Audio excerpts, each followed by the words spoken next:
안녕하세요. 눈곱 달고 책 읽는 엄마 조민경입니다. 좀 시간이 늦어졌죠? 죄송해요.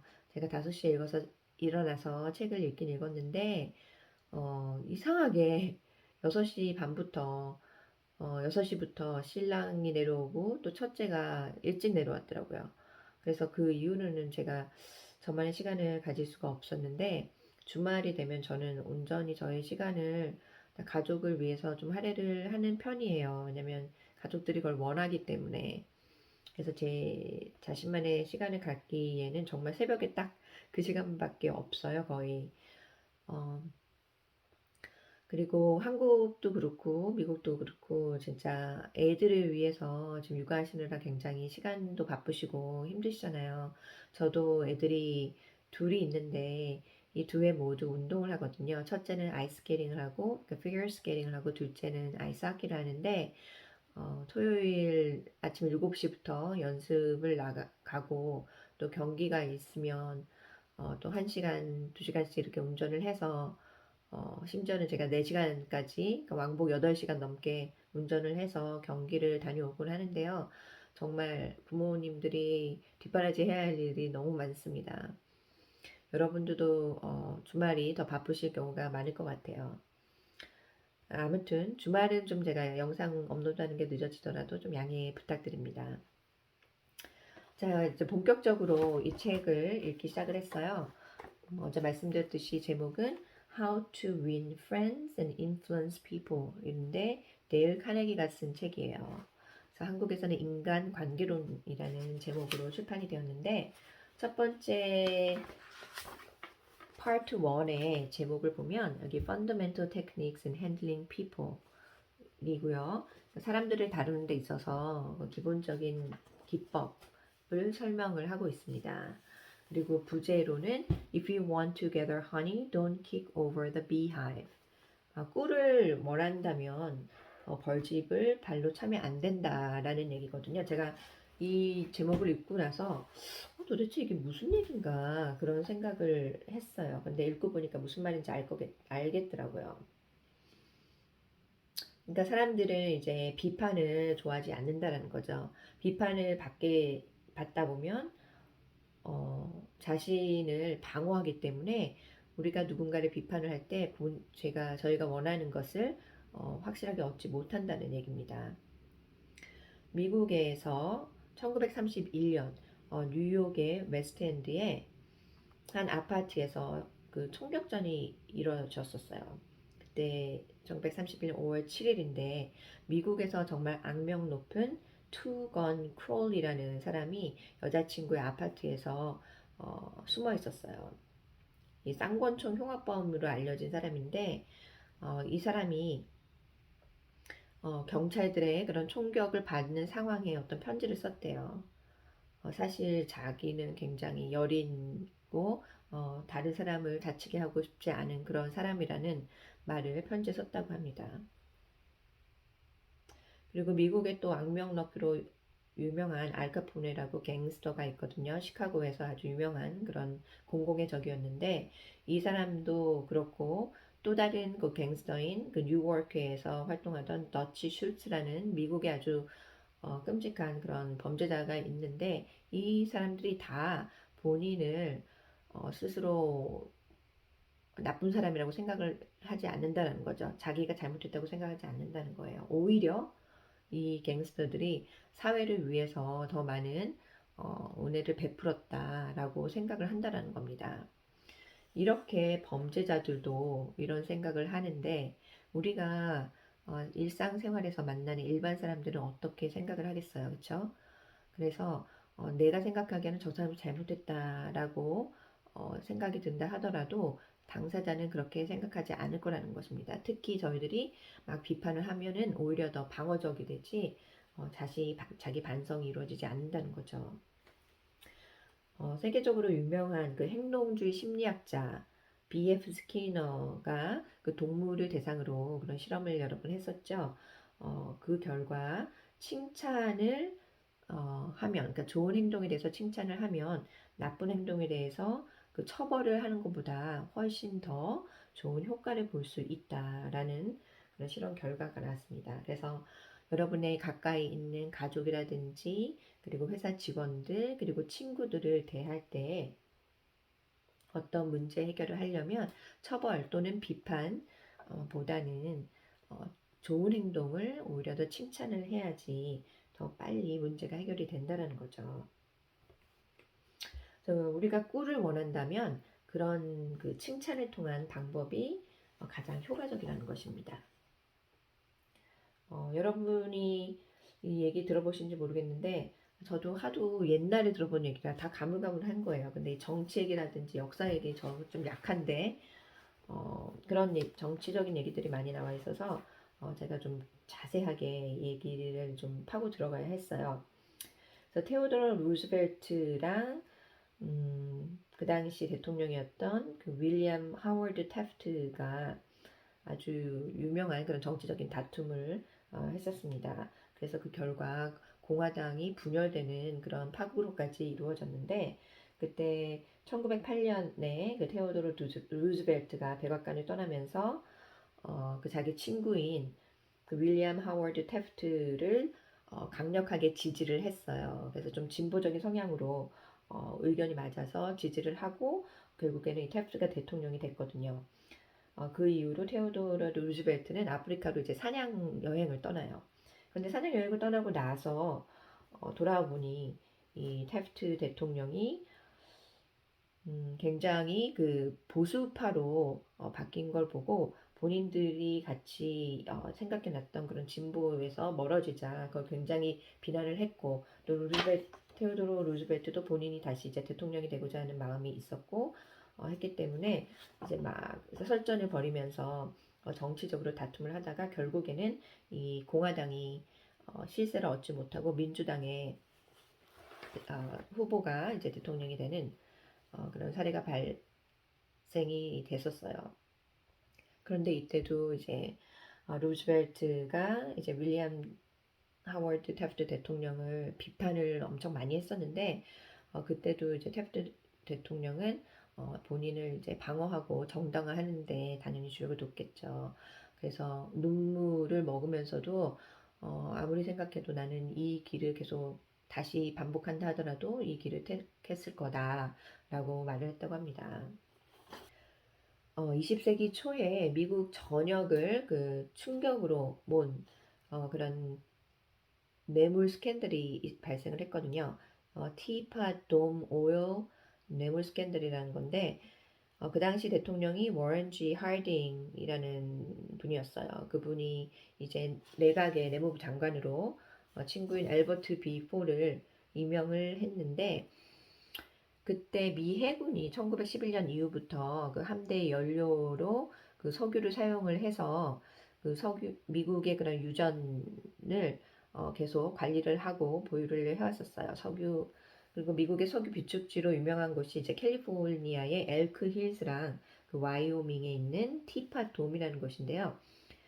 특히 와이오밍에 있는 티팟 돔은 왜 티팟이라고 불렸냐 하면 그 지질 구조상 그 차 주전자 있잖아요. 그 뚜껑처럼 생겼기 때문에 그 티팟이라고 불리는데 아무튼 이 석유 비축지의 그 권한을 미 해군이 계속 보유했었는데 이제 그 알버트 폴이 미 내무부 장관이 된 이후부터 그 내무부로 이거 이관이 되었습니다.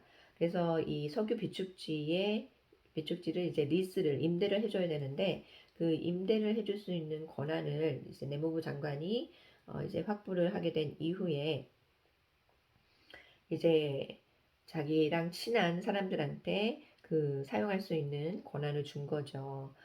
그래서 그 과정에 전혀 경쟁 입찰이라든지 그런 공식적인 과정이 없이 친구인 그 해리 싱클레어랑 도애니한테 임대를 해줌으로써 좀 발생한 그런 뇌물 스캔들입니다. 그리고 그 대가로 뭐 10만 불 이상 그리고 총 뭐 40만 불 이상 넘게 받는 그런 금액을 몰래 뇌물을 받았다 해서 아주 큰 그런 스캔들로 미국이 다 굉장히 충격에 빠졌던 사건인데요. 그 이후로 당연히 엘버트 P. 폴 내무부 장관은 엄청난 비난을 받았겠죠. 그렇지만 이 사람이 반성을 했을까요? 아닙니다. 오히려 자신이 희생자라고 생각을 했다라는 거죠. 여러분, 링컨 대통령 하면 정말 전 세계적으로 인자한 아버지 같은 대통령으로 기억이 되잖아요. 1865년 4월 15일에 사망을 했는데 진짜 모든 사람들이 그의 죽음을 애도했습니다. 애통해하면서 진짜 이렇게 세계에서 가장 위대한 통치자가 죽다니 하면서 많은 사람들이 슬퍼했어요. 그런데 굉장히 놀라운 사실은 이 링컨 대통령조차도 젊었을 때는 굉장히 남을 많이 비판하고 또 모욕도 주고 조롱도 굉장히 많이 하던 사람이라는 것입니다. 사망하기 전 20년 전까지만 하더라도 다른 사람들을 모욕하는 그런 글을 많이 썼고 일부러 막 편지로 남을 욕하는 편지를 써서 사람들이 볼 수 있는 길에 갖다 뿌리고 막 그랬대요. 되게 놀랍죠. 이런 과거가 있다는 게. 저도 좀 놀랐는데 그런데 어느 날 1842년에 어떤 그런 정치인을 신랄하게 비판을 했는데 익명으로 자신의 이름을 알리지 않고 또 조롱하는 그런 편지를 쓰고 글을 막 뿌렸답니다. 그런데 어떻게 링컨이 쓴지 알고 이 사람이 알아내서 결투를 나중에 신청하게 됐어요. 그래서 거의 죽을 뻔했던 그런 경험을 한 이후에 링컨이 그 이후로는 절대 다른 사람들을 어, 욕하지도 않고 비판하지도 않고 너그러운 사람이 됐다고 합니다. 그때 느꼈던 것이 사람들을 다루기에는 이렇게 모욕을 하고 비판을 해서는 안 되겠구나라는 큰 깨달음이 있었던 거죠. 그래서 이 저자는 또 이런 말을 해요. 바꾸고 싶은 사람이 있다라면 남을 바꾸는 것보다 오히려 당신 자신을 먼저 바꿔보는 게 어떻겠냐라고 제안을 하는데, 왜냐하면 우리가 대하는 사람들이 로지컬한 그런 합리적인 사람들이 아니라는 거죠. 대부분의 사람들은 본인의 감정에 의해서 움직이고 또 편견이 있고 또 자존심이 있고 또 어떤 경우 허영심도 있고 또 오만도 있고 굉장히 이런 다양한 그런 감정이 복합적으로 어, 사람의 마음에 있기 때문에 항상 로지컬하게 논리적으로 접근을 할 수가 없다라는 겁니다. 그걸 우리가 꼭 기억을 해야 된다는 거예요. 사람들이 대할 때는. The 하디라든지 아니면 토마스 체더슨이라는 유명한 그런 소설가와 영국 시인 등이 있는데 비판을 받다 보니 너무나 힘들어해서 결국에는 이제 자살까지 시도를 하고 또 자살을 하는 경우가 많이 있는데 우리나라 연예인들의 경우에도 많잖아요. 항상 올라오는 그런 부정적인 댓글을 견디지 못해서 자살하는 경우가 종종 발생합니다. 이렇게 한 사람이 내뱉는 말이나 그런 생각으로 인해서 다른 사람들의 그 생명까지 앗아가는 그런 비극적인 상황이 많이 발생하잖아요. 그거는 정말 우리가 피해야 될 것 같습니다. 지혜로운 미국인으로 알려진 그 벤자민 프랭클린 있잖아요. 항상 이 사람이 하던 말이 있다고 합니다. Speak ill of no man, speak all the good I know of everybody. 다른 사람을 욕하지 말고 내가 알고 있는 모든 사람에 대해서 칭찬을 해라, 좋게 말해라 라는 그런 지혜로운 명언을 남겼다고 합니다. 전 세계적으로 유명한 시험 조종사, 비행사인 밥 후버라는 사람이 있었는데 어느 날 이 사람이 일을 마치고 에어쇼를 끝낸 다음에 집으로 돌아갔어야 됐는데 이제 비행기를 타고 몇몇 동반인들과 함께 가고 있었어요. 그런데 기체에 문제가 생겨가지고 비상 착륙을 해야 했던 그런 상황에 맞닥뜨려졌다고 합니다. 그래서 어쩌지 해가지고 잘 착륙을 했지만 비행기는 물론 다 망가졌고 그렇지만 다행히 목숨은 구한 상황이었는데 이 상황이었으면 정말 죽을 뻔한 상황이었기 때문에 모든 어떤 사람이건 엄청나게 화가 나고 이 비행기를 정비한 사람한테 굉장히 막 화를 쏟아부었을 것 같아요. 아니면은 그냥 해고를 했든지, 아니면 심지어는 고소를 했든지 말이요. 그렇게 했을 텐데, 이 사람은 그 젊은 그 정비공한테 전혀 화를 내지 않고, 네가 이번 경험을 통해서 다시는 뭐 실수를 하지 않을 거라는 걸 믿기 때문에 다음 쇼에 나의 정비공으로 꼭 다시 일해달라라고 부탁까지 했다고 합니다. 정말 이 사람은 대단한 사람이에요. 보통 사람이 아닌 것 같아요. 여러분도 누군가를 좀 바꾸고 싶으신 경우가 있나요? 저는 솔직히 굉장히 많습니다. 저희 신랑도 그렇고 제 애들도 그렇고 제가 원하는 방향으로 바꾸려고 노력을 많이 하는데 저도 인간인지라 그리고 피곤한 엄마라 항상 투덜투덜하게 되고 소리 지르게 되는데 참 그게 안타깝네요. 저도 알면서도 어떤 처세술을 써야 되는지 알면서도 그게 참 실천하기가 굉장히 힘듭니다. 그래서 이 책을 읽고 저도 좀 많이 바꿔나가야겠다라고 생각을 하게 됐는데 정말 실천을 해나가는 게 더 중요하겠죠. 음, 제가 생각하기에는 여러분들도 비슷한 경우가 있지 않을까 생각이 듭니다. 어, 어떤 경우에는 제대로 제가 상황 설명을 잘 못해서 오해를 받는 경우가 있어요. 그럴 때는 상대방이 좀 더 제 말을 좀 많이 들어주고 왜 그렇게 했는지 좀 차근차근 이해해 줬으면 좋겠다라고 생각되는 경우가 있는데 여러분도 그런 경우가 있죠.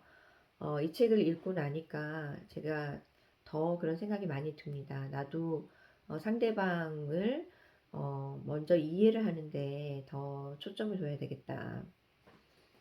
특히 저의 식구들, 특히 애들을 매일매일 이렇게 대하니까 애들은 무조건 그냥 비판을 하고 혼내기보다는 니네들이 왜 그랬는지 그 얘기를 좀 들어보자 라고 물어보는 질문을 좀 더 자주 해야 될 것 같아요.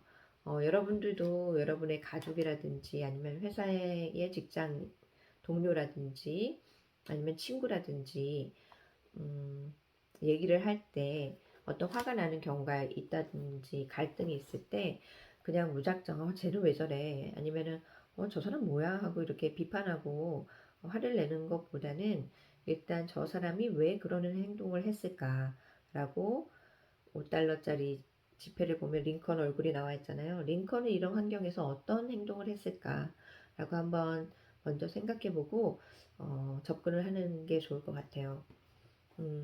이 책을 통해서 저는 진짜 조금 더 성숙한 인간이 되려고 노력을 할 겁니다. 물론 사람이 노력만 한다고 해서 한 번에 그렇게 바뀌진 않겠지만 그래도 조금씩이라도 자신의 그런 모습을 더 잘 이해하고 또 남의 상대방을 더 잘 이해할 수 있고 그걸 더 배워 나간다면 조금씩 조금씩 한다면 많은 그런 변화가 있을 거라고 저는 믿어요.